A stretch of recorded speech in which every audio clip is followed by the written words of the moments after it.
सभी को नमस्कार। कैरियर फर्स्ट चैनल पर आप सबका स्वागत है। डिक्टेशन लिखने के लिए तैयार रहें। Ready, start. महोदय, मैं अपने बारे में कहता हूँ। जब मैं छोटा था और कॉलेज में पढ़ रहा था, तब रूस और जापान के बीच युद्ध छिड़ा। उस समय समाचार पत्रों में जापान के संबंध में बहुत सी बातें छपा करती थीं। उनमें एक बात यह भी थी कि जापान में समूरिया जाति के लोगों ने अपने सब अधिकार वहाँ के राजा को दे दिए थे। उसके बाद जापान बड़ी उन्नति कर सका। हम लोग यह पढ़कर आश्चर्य और सराहना करते थे। उससे बढ़कर हमारे यहाँ के लोगों ने स्वराज्य स्थापित होने के बाद 1-2 वर्ष में एक उदाहरण उपस्थित करके दिखाया। हम भी अपने हजारों वर्षों के इतिहास को नहीं भूलेंगे। जो रियासतें अलग अलग स्थापित हो गई थीं और एक प्रकार से भारत कई टुकड़ों में बटा हुआ था, वे सब टुकड़े एक हो गए। आज ब्रिटिश भारत और देसी रियासतें मिलकर एक हो गई हैं। उसके बाद हमारे सामने यह प्रश्न आया कि भारत के लोग केवल स्वराज्य से ही सुखी नहीं हो सकते, उनको किसी न किसी प्रकार सुखी बनाना है।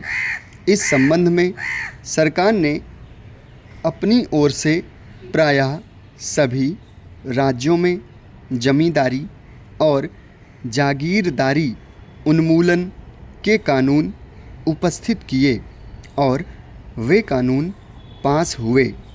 प्रसन्नता की बात तो यह है कि बहुत से स्थानों में कानून उन लोगों की स्वीकृति से तथा उन लोगों की सलाह से पास किए जिनकी जमींदारी और जागीरदारी समाप्त हो जानी थी।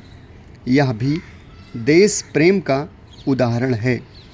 उन लोगों ने अपनी संपत्ति का त्याग इसलिए किया कि उससे सारे देश को लाभ पहुँचे।